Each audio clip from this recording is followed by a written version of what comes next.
திருச்சிற்றம்பலம். தென்னாடுடைய சிவனை போற்றி, இந்நாட்டவருக்கும் இறைவா போற்றி. அனைவருக்கும் வணக்கம். கடக ராசிக்குண்டான டிசம்பர் மாத பலன்கள் எப்படி இருக்கும் அப்படிங்கிறத பார்க்கலாம்.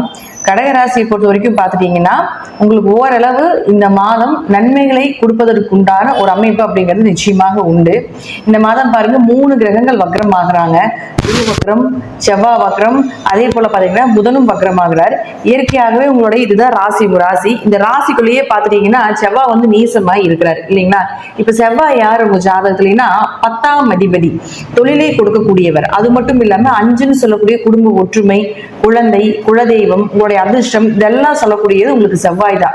இந்த கடகராசிக்கு செவ்வாய் இது வரைக்கும் 6ஆம் தேதி வரைக்கும் பார்த்துட்டீங்கன்னா நீசமா இருந்தார்.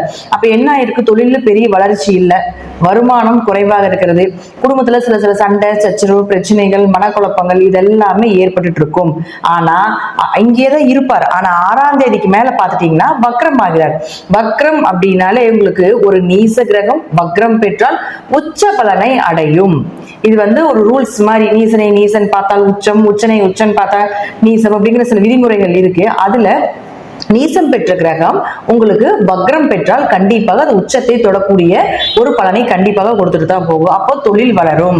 6ஆம் தேதிக்கு மேல தொழில் வளர்ச்சிகள் உண்டு, குடும்ப ஒற்றுமை உண்டு, குல தெய்வத்தினுடைய அனுகிரகம் நிச்சயமாக கிடைக்கும். குழந்தைகளுக்கு உண்டான விஷயங்கள், குழந்தைகள் மூலமாக தேவைப்படக்கூடிய ஒரு என்னென்ன விஷயங்கள் வேணும் அப்படிங்கிறதெல்லாம் வச்சிருப்பீங்க இல்லைங்களா, அதெல்லாமே வாங்கி கொடுக்கக்கூடிய ஒரு அமைப்பு, அவர்கள் மூலமாக ஒரு பெயர் புகழ் ஏதாவது ஒரு வகையில உங்களுடைய அதிர்ஷ்டங்கள் வேலை செய்யும். எப்பவுமே 5ஆம் இடம் ஜாதகம் என்னதான் பலமாக இருந்தாலும், நிறைய யோகங்கள் இருந்தாலும் 5ஆம் இடம் அப்படின்னு சொல்லக்கூடியது அதிர்ஷ்டத்தை சொல்லக்கூடிய ஒரு இடம். அந்த இடம் நல்லா இருந்தாதான் ஜாதகர் அந்த ஜாதகத்தில் இருக்கக்கூடிய எல்லா நல்லதையும் அனுபவிப்பார், எல்லா யோகத்தையும் அனுபவிப்பார் அப்படிங்கிறதா உண்மை. அப்படி பார்க்கும் பொழுது இந்த மாதம் உங்களுக்கு அதிர்ஷ்டங்கள் நிறைந்த மாதமாக இருக்கும் அப்படிங்கிறத நம்ம தெரிஞ்சுக்கலாம்.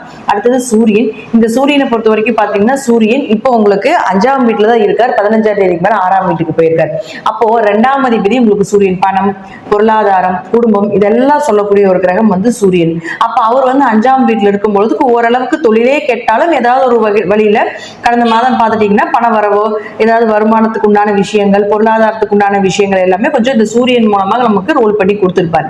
இப்ப அவர் வந்து 6ஆம் வீட்டுக்கு போக போகிறார். 6ஆம் வீட்டுக்கு 2, 6 தொடர்பு ஏற்பட்டாலே பார்த்துக்கோங்க, வேலை வாய்ப்புகள் நல்ல சம்பளத்தோட நல்ல வருமானத்தோட வேலை வாய்ப்புகள் கிடைப்பதற்கு உண்டான வாய்ப்பு உண்டு. ஒரு இடமாற்றம் பண்றீங்க, வேலைக்காக வந்து ஒரு இடம் விட்டு ஒரு இடமாற்றம் பண்ணக்கூடிய ஒரு சூழ்நிலைகள் இருக்குது அப்படின்னா இந்த 15ஆம் தேதிக்கு மேல கொஞ்சம் மூவ் பண்ணும்போது நிச்சயமாக நடக்கும். இருப்பினும் 6ல் சூரியன் வரும்பொழுது கடன், நோய், வழக்கு இதெல்லாமே சொல்லக்கூடிய ஒரு இடம். அப்ப இதற்காக நோய்க்காக செலவு செய்ய வேண்டியது அல்லது கடன் கட்ட வேண்டிய ஒரு அமைப்பு இதெல்லாமே ஏற்படுத்தி கொடுப்பார் அப்படிங்கிறது உண்டு. உத்தியோகம் சார்ந்தது அப்படின்னு பார்த்துட்டீங்கன்னா நிச்சயமாக ஒரு இடமாற்றத்துக்கு அப்புறம் நல்ல வாய்ப்புகள் அப்படிங்கிறது தேடி வரும். அடுத்தது புதன். இந்த புதன் பாருங்க உங்களுக்கு 3 மற்றும் 12ஆம் அதிபதி இருக்கக்கூடிய இடம் அப்படின்னு பார்த்துட்டீங்கன்னா 5ஆம் வீட்டுல தான் இருக்கிறார். அதுவும் அதே இடத்துல தான் இருப்பார். 15ஆம் தேதி வரைக்கும் உங்களுக்கு வந்து வக்ரத்துல இருக்கார். பொதுவா பாருங்க உங்க ஜாதகத்துல புதன் வக்ரமான்னு பார்த்துக்கோங்க. புதன் வக்ரமாக இருந்தால் ஒரு வெளிநாடு பயணங்களோ அல்லது சகோதரர்கள் மூலம் உதவிகளோ, ஒரு கம்யூனிகேஷன் லெவல், உங்களுடைய தொலைத்தொடர்பு சம்பந்தப்பட்ட விஷயங்கள் அதிகமாகிறது, நிறைய பேருடைய பழக்கங்கள் அதிகமாகிறது, புதிய நபர்கள் மூலமாக உங்களுக்கு ஒரு நல்ல வளர்ச்சி கொடுக்கிறது, ஒரு இம்போர்ட் எக்ஸ்போர்ட் பிசினஸ் பண்றது, ஒரு நிம்மதியான தூக்கம். அதாவது புதன் வக்ரமா உங்க ஜாதகத்தில் இருந்தால் இதெல்லாம் நடக்கும். வக்ரம் இல்லை அப்படின்னா கொஞ்சம் சகோதரர்கள் மூலமாக கொஞ்சம் சின்ன மனக்கசப்புகள், அதே போல பாத்தீங்கன்னா கொஞ்சம் எதை செஞ்சாலும் யோசிச்சு செய்யுங்க, கொஞ்சம் பொறுமையா செய்யுங்க, கொஞ்சம் காரியங்கள் எல்லாமே தடையானாலும் பரவாயில்ல. ஏன்னா உங்களுக்கு அவர் வந்து ஒரு 15ஆம் தேதி வரைக்கும் தான் இருக்காரு. தடையானாலும் பரவாயில்ல, கொஞ்சம் பொறுமையா செய்யறது நல்லது. ஓகேங்களா. அடுத்தது பாருங்க சுக்கிரன். இந்த சுக்கிரனை பொறுத்த வரைக்கும் பாத்தீங்கன்னா உங்களுக்கு 4 மற்றும் 11ஆம் அதிபதி.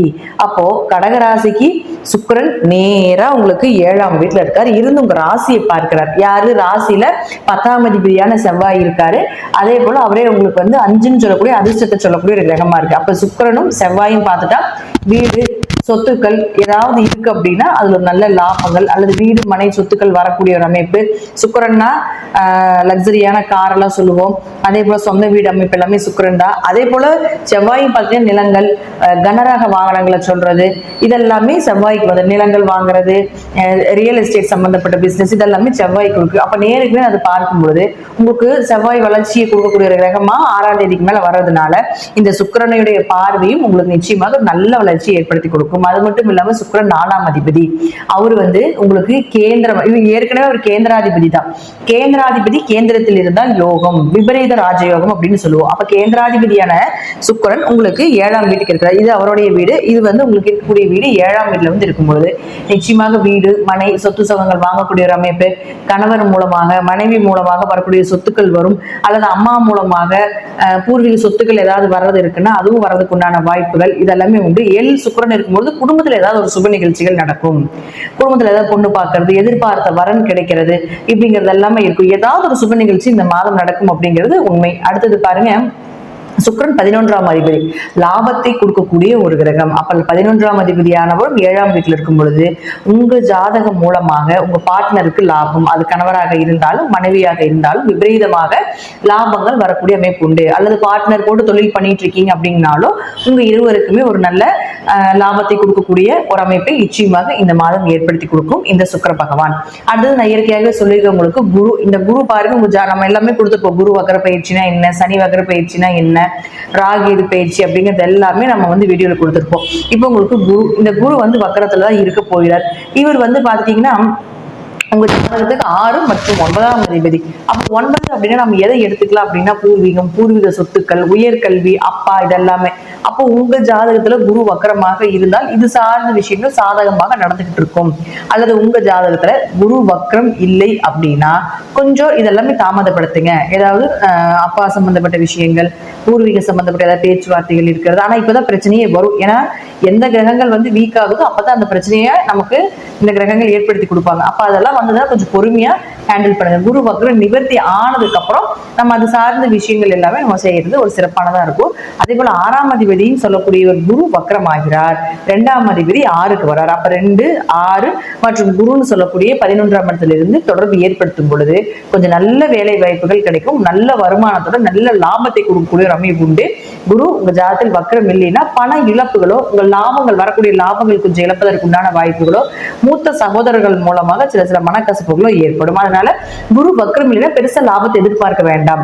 அதே போல ஏன்னா கடகமே எப்படா அவங்க வெளியே போவாங்க அப்படின்றத இருக்குது. அஷ்டமச்சனி எப்படா வெளியே போகுது இருக்கு.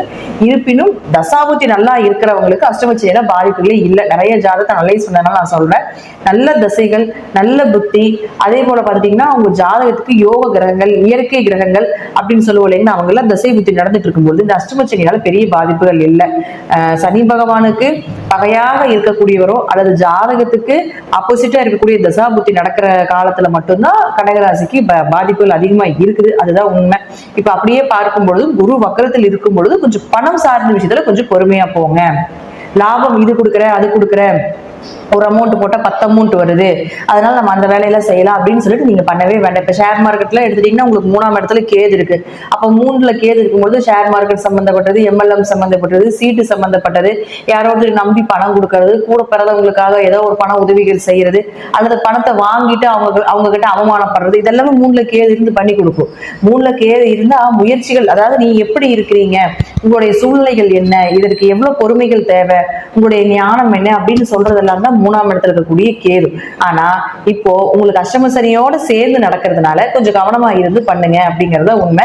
நேரம் குருவுடைய பார்வை கேதுக்கு மேல பெறதுனால குரு வக்கரமாக இருந்து பார்வை பெற்றாலும் குருவுக்கு உண்டான தன்மைதான். வக்கரமா இருந்து நிறைய பேர் கேள்விகளை கேட்பாங்க, குரு வக்கர பார்வை ஏதாவது பாதிப்பு உண்டா அப்படின்னு கேட்பாங்க. அப்படி எல்லாம் கேட்டாங்க, அப்படி எல்லாம் கிடையாதுங்க.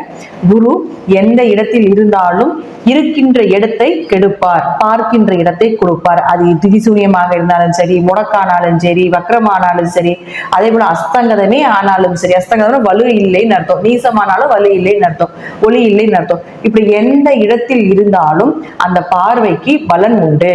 அதாவது அது நல்ல இடத்தில் நல்ல நிலையில் இருந்ததுன்னா ஃபுல்லா 100% அந்த விஷயத்த செஞ்சு கொடுக்கும். கொஞ்சம் பாதகமாகவோ கொஞ்சம் அஸ்தங்கதம் இந்த மாதிரி இருந்ததுன்னா ஒரு 80% 70% கண்டிப்பா செஞ்சு கொடுக்குமே தவிர அந்த குரு பார்வை நமக்கு கெடுதலை செய்யவே செய்யாது. அப்ப குருவினுடைய பார்வை கேது மேல இருக்கிற வரைக்கும் உங்களுக்கு ஞானம், இறை வழிபாடு, ஆன்மீகம் சம்பந்தப்பட்ட குருமார்களை நிறைய சந்திக்கக்கூடிய ஒரு சூழ்நிலைகள் இதெல்லாமே நிச்சயமா உண்டு. கடகராசியை பொறுத்த வரைக்கும் இந்த மாதம் தொழில் நல்லா இருக்கும், வருமானம் நல்லா இருக்குது, உத்தியோக மாற்றங்கள் ஏதாவது இருக்குன்னா அதை பண்ணுங்க. மற்ற வேற எதுலையுமே நீங்க கான்சென்ட்ரேஷன் பண்ணவே வேண்டாம். உங்க ஜாதகத்துல அதிர்ஷ்டம்னு சொல்லக்கூடிய இடம் நல்லா இருந்து ஷேர் மார்க்கெட் சம்பந்தப்பட்ட பண்ணிட்டு இருக்கீங்கன்னா இந்த மாதம் ஒரு ஜாக்பாட் மாதமாக இருக்கிறதுக்கும் வாய்ப்புகள் உண்டு. நன்றி. மீண்டும் ஒரு நல்ல பதிவில் சந்திக்கலாம். திருச்சிற்றம்பலம், தில்லையம்பலம், ஸ்ரீ நரசிம்மர் திருவடிகளே சரணம்.